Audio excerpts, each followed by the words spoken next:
नमस्कार साथियों। तो आज है 25 अक्टूबर 2025।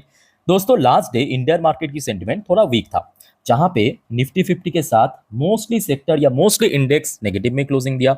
ये जैसे कि फैक्ट है, उसके साथ साथ ये भी एक फैक्ट है कि यूएस में इतना इंटरनल इश्यूज होने के बावजूद भी, यूएस गवर्नमेंट शटडाउन रहने के बावजूद भी, इकोनॉमिकल डेटा इतना वीक होने के बावजूद भी लास्ट नाइट डॉ जोन्स अपना लाइफ टाइम हाई को टच किया और लगभग उसी लेवल पे क्लोजिंग दिया 1.01% पॉजिटिव में।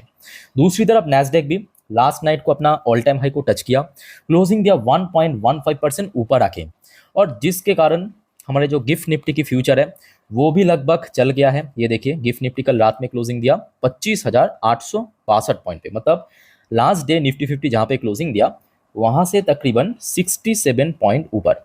तो मतलब देखा जाए ये अक्टूबर की फ्यूचर है, मतलब अगले 2 दिन पे ये एक्सपायर हो जाएगा, तो इसमें प्रीमियम ना के बराबर है।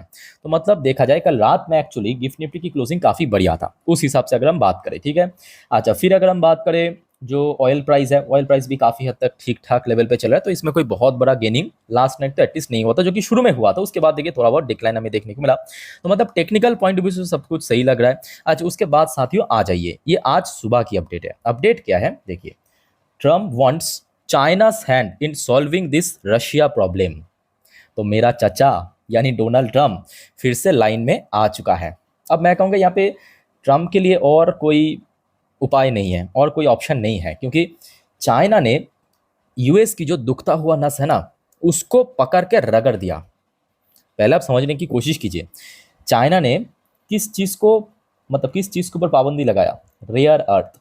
अब ज़रा सोचिए, ये जो पूरा यूएस की सिलिकॉन वैली, टेस्ला से लेके कुछ भी उठा के आप देख लीजिए, जितने भी बड़े बड़े कंपनीज है वो किसके दम पे चलता है? सेमीकंडक्टर। सेमीकंडक्टर कैसे बनता है? विदाउट रेयर अर्थ पॉसिबल नहीं है। तो चाइना ने उस चीज़ को पकड़ के रख दिया। अब चाइना देख रहा है कि भाई ठीक है, मुझे 100 नहीं, 155 नहीं, 1000% भी टैरिफ इम्पोज करे ना, मैं तो रेयर अर्थ देने वाला नहीं हूँ। अब यूएस गवर्नमेंट वैसे ही स्ट्रगल कर रहा है, इकोनॉमी स्ट्रगल कर रहा है। तो अभी यूएस का कहना क्या है, मतलब प्रेसिडेंट ट्रम्प का कहना क्या है? देखिए, US president Donald Trump said he wants चाइना's help in managing Washington strength relation with Moscow. तो आपको पता होगा रिसेंटली आपके रशिया की जो 2 बड़े ऑयल कंपनी, उसके ऊपर सैंक्शन इम्पोज कर दिया डोनाल्ड ट्रम्प ने। तो फिर से रिलेशन मॉस्को के साथ या रशिया के साथ बेहतर करना चाहते हैं। किसके हेल्प से? चाइना की हेल्प से। तो चलो ठीक है, फिर से डोनाल्ड ट्रम्प की जो ट्यून है उसमें थोड़ा सा बदल बदल सा लग रहा है कि नहीं, बताइए। अच्छा, उसके बाद आ जाइए, ये तो आज सुबह की अपडेट है। फिर देखिए, ये एक और अपडेट मैं आपको दिखा रहा हूँ, ये कुछ टाइम पहले की अपडेट है। देखिए 25 अक्टूबर 2025 लगभग 3:44 की अपडेट है, 3:45 की अपडेट है। अब देखिए क्या कह रहा है, ये कहा है यूएस की जो एक स्ट्रेट ऑफिशियल की तरफ से, यूएस चाइना में फाइंड ओनली टैक्टिकल फ्लोर। तो जैसे कि आपको पता होगा, ये अगले जो हफ्ते 30 तारीख को आपके मलेशिया पे आई थिंक की एक समिट है, एशियन समिट। तो वहाँ पे देखिए भारत की तरफ से आई थिंक इस बार मोदी जी तो प्रेजेंट नहीं रह पाएंगे, मे बी आपके जयशंकर साहब वहाँ पे प्रेजेंट रहेंगे, ठीक है, भारत को रिप्रेजेंट करने के लिए। सो सुनने को आ रहा है उस समिट में शी जिनपिंग और डोनाल्ड ट्रम्प के बीच मीटिंग भी हो सकता है। अब होने के बाद पता चलेगा, हो चुका है, बट अभी तो ये कंफर्म है कि हो सकता है। ठीक है। तो अभी देखिए यूएस ट्रेड ऑफिशियल की तरफ से क्या कहा कि any US China trade agreement could provide temporary relief to bilateral tension but won't change the trajectory of the world fragmenting into separate blocs. तो मतलब अभी देखा जाए कि देखिए चाइना और यूएस के बीच जो पिछले 2 हफ्तों से टैरिफ और रेयर अर्थ को लेके इतना कुछ कैओस चल रहा था, वो थोड़ा बहुत सॉल्व होने की कतार में आ चुका है। अच्छा, साथ ही साथ एक और रिपोर्ट आप जरा देखिए, Trump says he is willing to reduce tariff on Brazil in right circumstances. तो देखिए यहाँ पे भी मैं कहूँगा कि डोनाल्ड ट्रम्प के पास और कोई रास्ता नहीं है। ऐसा मैं क्यों कह रहा हूँ? देखिए सबसे पहली बात, जो मोस्टली ब्रिक्स देश है, ब्रिक्स कंट्री, ब्राज़ील की बात करें जिसके ऊपर डोनाल्ड ट्रम्प ने 50% टैरिफ इम्पोज किया। अच्छा, आर फॉर रशिया, इसके साथ तो वैसे ही सैंक्शन के ऊपर मतलब इसको डाल दिया। आई बात करें इंडिया, इसके ऊपर भी 50% टैरिफ इम्पोज किया। उसके बाद हो गया आपका चाइना, इसके ऊपर तो अभी फिलहाल 155% टैरिफ में लटक रहा है। और बाकी रहेगा साउथ अफ्रीका, इसके ऊपर भी आई थिंक 20-30% की टैरिफ है। ठीक है। तो प्रॉब्लम यह है कि अभी एक तो चाइना ने रेयर अर्थ बंद कर दिया। अब यूएस को चाहिए रेयर अर्थ, समझने की कोशिश कीजिए। अब यूएस इधर उधर घूम रहा है, सबसे नजदीक क्या है, ब्राजील। ब्राजील, अर्जेंटीना, ये जो है ना, जो आपके साउथ अमेरिकन देश है, इसमें बहुत ज्यादा रेयर अर्थ या रेयर अर्थ जो मिनरल्स है वो पाया जाता है। अब इन सब देशों के लिए मेन प्रॉब्लम क्या है, तो आप पूछेंगे कि भाई ब्राजील के पास है, ब्राजील क्यों सप्लाई नहीं कर रहा है? क्योंकि देखिए रेयर अर्थ मिनरल्स, उसको एक बहुत लंबा प्रोसेस से गुजरना पड़ता है, बहुत हाई टेक्निकल एक काम है, हाई टेक्नोलॉजी चाहिए, ठीक है। सो उसके बाद उसको मिल सकता है। तो अब देखिए टेक्नोलॉजी वाइज मैं कहूँगा कि देखिए ब्राजील हो, अर्जेंटीना हो, उतना भी अच्छा नहीं है टेक्नोलॉजी वाइज, ठीक है, भारत से भी काफ़ी पीछे है।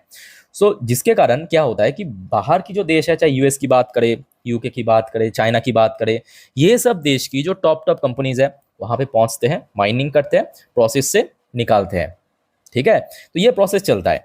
तो अभी यूएस क्या कोशिश कर रहा है कि ब्राजील के ऊपर थोड़ा बहुत टैरिफ कम करके ब्राजील से रेयर अर्थ कलेक्ट करने की। तो क्लियर हो चुका है ना कि डोनाल्ड ट्रंप उतना अच्छा भी नहीं हो गया कि ब्राजील के ऊपर पहले 50% टैरिफ इंपोज किया, अब कह रहा है कि नहीं, एक राइट सर्कमस्टेंसेस के थ्रू हम ब्राजील के ऊपर टैरिफ रिड्यूस कर देंगे। नहीं, उतना भी अच्छा नहीं हो गया मेरा चाचा, ठीक है। तो कुछ ना कुछ शर्त तो रखेगा, और शर्त यही होगा, आप देख लेना नियर फ्यूचर आपको पता चल जाएगा कि यूएस ब्राजील के ऊपर टैरिफ कट कर दिया या थोड़ा कम कर दिया, बट बदले में रेयर अर्थ वहां से ले लेगा। क्योंकि देखिए एक चीज तो डोनाल्ड ट्रंप को भी पता चल गया, हो सकता है कि 30 तारीख की जो मीटिंग है उसमें हो सकता है कि कुछ ट्रेड नेगोशिएशन हो जाए चाइना के साथ, बट फ्यूचर में फिर से चाइना रेयर अर्थ कट करेगा, इसका भी चांस है। तो कहीं ना कहीं यूएस भी कोशिश कर रहा है कि चाइना के अलावा बाकी जो देश है उससे भी हम रेयर अर्थ कलेक्ट करें। तो यहां तक क्लियर हो चुका ना साथियों? इस बारे में आप लोगों का क्या विचार है, प्लीज कमेंट करके बताइए। पर जो भी है मैं कहूंगा, देखिए चाहे यूएस और चाइना की जो ट्रेड टेंशन चल रहा है या टैरिफ से रिलेटेड जो डिस्प्यूट चल रहा है, वो अगर जल्द से जल्द खत्म हो गया तो वो कहीं ना कहीं देखा जाए दुनिया के लिए भी अच्छा रहेगा, इवन भारत की इकोनॉमी के लिए भी अच्छा रहेगा, इवन भारत की मार्केट के लिए भी अच्छा रहेगा। जैसे कि कल रात में हमने देखा जो इंडिया की गिफ्ट निफ्टी की फ्यूचर है वो भी काफी हद तक रिकवरी के साथ क्लोजिंग दिया, ठीक है। सो अभी तक तो मैं कहूँगा सिचुएशन सही है। अच्छा साथियों, हम आगे बढ़ते हैं, नेक्स्ट एक और वाइटल टॉपिक है, पर उसके पहले आप सभी को मैं रिक्वेस्ट करूंगा, साथियों अगर आप इस चैनल पे नए हो या इस चैनल को सब्सक्राइब नहीं किया तो प्लीज फटाफट कर लीजिए, किस मतलब देर किस बात की। और याद रखना मेरे प्यारे साथियों, परसों यानी सोमवार फिर से बाजार ओपन होगा, तो उसके पहले कल यानी संडे के दिन मैं आपको मार्केट से रिलेटेड जितने भी जानकारी है, जितने भी अपडेट है सब दे दूंगा। चाहे अगले हफ्ते जो कुछ भी इवेंट्स है, जो कुछ भी कंपनी अपना Q2 की अर्निंग प्रेजेंट करा, जो भी इकोनॉमिकल डेटा आउट होगा भारत की, दुनिया भर की देशों की, सब आपको मैं टाइम कल जानकारी दे दूंगा, ठीक है। तो कल की वो वीडियो मिस मत करना, जितने भी वीडियो आएगा संडे के दिन। अच्छा अब आगे बढ़ते हैं, एक और अपडेट है। देखिए जैसे कि मैं इस वीडियो की थंबनेल की वो जो रेड वाली पोर्शन पे मेंशन किया ना कि एक और बड़ा आरोप आया है, बिग एलिगेशन ऑन, है ना। तो ये आज सुबह की अपडेट है, पहले आप समझिए यहाँ पे न्यूज में क्या मेंशन किया। LIC denies Washington Post report on 3.9 billion Adani link, reaffirms all investment are made with integrity। तो सबसे पहली बात यह है कि वॉशिंगटन पोस्ट कहाँ से आ गया। देखिए वॉशिंगटन पोस्ट यूएस की एक मीडिया है, जैसे कि भारत में Economic Time, Moneycontrol, Livemint, ये सब बड़े बड़े मीडिया है, वैसे ही वॉशिंगटन पोस्ट जो है यूएस की एक मीडिया है। आज सुबह सुबह वॉशिंगटन पोस्ट ने अपने ट्विटर हैंडल पे शेयर किया, LIC ने इसी साल 2025 की मई महीने पे अदानी ग्रुप के अंदर टोटल 3.9 बिलियन डॉलर की इन्वेस्ट किया है, और उस इन्वेस्ट के पीछे जो पर्पस था अदानी ग्रुप को एक टाइप का फाइनेंशियली सपोर्ट करना, ठीक है। ये एलिगेशन आया है LIC के ऊपर। अब देखिए मेरा ओपिनियन है ना, देखिए सबसे पहली बात, LIC एक इंश्योरेंस कंपनी है, पहले आप एकदम ठंडे दिमाग से चीज़ों को ऑब्जर्व कीजिए, समझने की कोशिश कीजिए। LIC एक इंश्योरेंस कंपनी है, ठीक। अच्छा एक इंश्योरेंस कंपनी कमाता कैसा है, तो सिंपल जवाब है प्रीमियम इनकम से, जो हम लोग हर रोज मतलब हर महीना प्रीमियम भरते हैं, प्रीमियम इनकम से कमाता है। बट उसके साथ साथ साथियों आप अगर LIC हो, SBI लाइफ हो, HDFC लाइफ हो, जितने भी इंश्योरेंस कंपनी है उसकी बैलेंस शीट अगर आप देखेंगे, एक्सेप्शनल आइटम या अदर्स इनकम के थ्रू भी कमाता है। अब वो एक्सेप्शनल आइटम कहाँ से आता है, मान लीजिए कि LIC कोई शेयर में निवेश किया, वहाँ पे प्रॉफिट बुकिंग किया, तो उसके थ्रू कमाता है, ठीक है। तो यहाँ पे मैं एक ही बात कहूँगा कि LIC को सफाई देने की क्या ज़रूरत है कि वॉशिंगटन पोस्ट ने जो LIC के ऊपर एलिगेशन इम्पोज किया है वो फॉल्स है या सही है। मेरे हिसाब से LIC को सोमवार के दिन और 5 बिलियन डॉलर अदानी ग्रुप में निवेश करना चाहिए था। साथियों इस बारे में आप क्या सोचते हो, कमेंट करके बताइए। देखिए सिंपल बात है, ये कोई इलीगल नहीं है। अगर LIC अदानी ग्रुप के ऊपर $3.9 बिलियन की इन्वेस्टमेंट किया है ना मई महीने पे, ये कोई इलीगल बात थोड़ी ना है। सिंपल बात है। ये जो पहले हिंडनबर्ग रिसर्च, देखिए मेरे बात को ध्यान से समझने की कोशिश करना, ठीक है।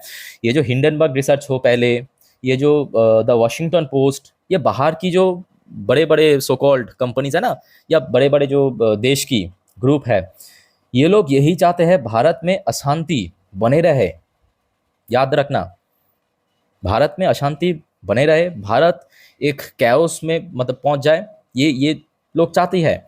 जिस वजह से, क्योंकि यहाँ पे आप बताइए ना, मैं आपसे पूछता हूँ, एलआईसी सिर्फ और सिर्फ क्या अदानी ग्रुप में निवेश किया? आप भारत की टॉप बैंक्स को देखिए, HDFC bank, ICICI bank, SBI, वहां पे भी आपको एलआईसी स्टेक दिख जाएगा। मेरा सवाल यह है कि भाई वॉशिंगटन पोस्ट उस बैंक्स के ऊपर टारगेट क्यों नहीं कर रहा है कि एलआईसी ने उस बैंक को XYZ बैंक के ऊपर निवेश किया? अदानी ग्रुप को ही क्यों टारगेट किया जा रहा है? क्योंकि देखिए सिंपल बात है, अदानी ग्रुप के टारगेट करने से भारत की जो सत्ता पक्ष है, या आप कह सकते हो जो आज की डेट में सत्ता में जो पार्टी है, उसके ऊपर इनडायरेक्टली एलिगेशन लाया जा रहा है। और भारत में कुछ मंदबुद्धि भी है, इस चीज को पकड़ के पार्टी पॉलिटिक्स करने की कोशिश कर रहा है। देखिए मेरा बात एकदम सिंपल है, आप कोई भी पार्टी को सपोर्ट करो, बहुत अच्छी बात है। BJP, Congress, TMC, CPIM, AP, कुछ भी हो सकता है, डज नॉट मैटर। बट जब बाहर से आक्रमण होना, तब आप देश के साथ खड़े हो जाओ। और ये वही लोग हैं, कुछ दिन पहले डोनाल्ड ट्रम्प जब डेट इकोनॉमी की दर्जा दिया था भारत को, तब ये लोग बहुत उड़ रहा था। और आज की डेट में जैसे ही देखिए अदानी ग्रुप के ऊपर इंजाम लगाया, फिर से एलआईसी ने ऐसा ऐसा किया है, फिर से ये लोग उछल रहा है। ठीक है, तो मेरा कहने का मतलब ये है कि भाई कोई भी पार्टी पॉलिटिक्स हो, वो अलग बात मुद्दा है, वो हमारे घरेलू मुद्दा है।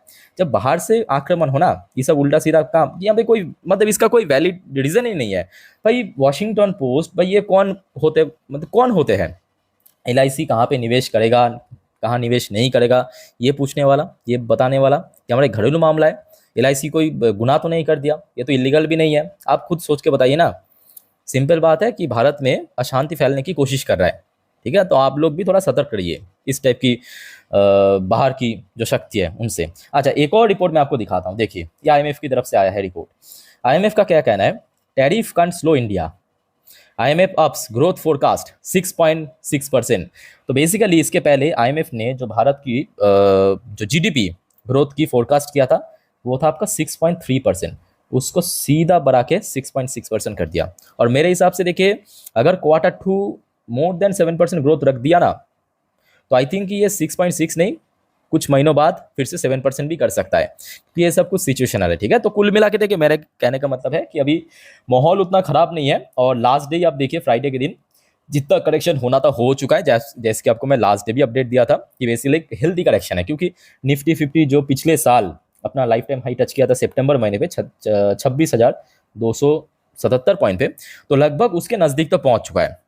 और उसके साथ साथ चाहे निफ्टी की बात करें या बैंक निफ्टी की बात करें, सब अपने आरएस इंडेक्स वाइज ओवरबॉट पे चल रहा है। तो कहीं ना कहीं एक हेल्थी करेक्शन होने के बाद क्या होगा कि जब उसके बाद नेक्स्ट फेज रिकवरी शुरू होगा, वो बहुत ही स्मूथली हो जाएगा, और ये जो हाई है इसको भी क्रॉस करके आराम से निकल जाएगा। ठीक है, तो आशा रखता हूँ कि अगर सोमवार तक मतलब बाजार ओपन होने तक सब कुछ बढ़िया रहा, तो एक ठीक ठाक ओपनिंग आपको दिखाई दे सकता है। और उसके बीच में अगर कुछ अपडेट आ गया, या कोई उल्टा सीधा अच्छा बुरा अपडेट आ गया, सो डोंट वरी, मैं आपको टाइम टू टाइम जानकारी दे दूंगा। आप सभी को रिक्वेस्ट करूंगा बस चैनल के साथ कनेक्टेड रहना और चैनल को सब्सक्राइब करके जरूर रखना। बाकी साथ इस बारे में आप लोगों का क्या विचार है, या जो भी आपको ओपिनियन है शेयर कीजिए कमेंट करके कमेंट बॉक्स में। फिलहाल इस वीडियो को वाइंड अप करता हूँ, मिलते हैं नेक्स्ट वीडियो में। टेक केयर, बाय बाय, जय हिंद।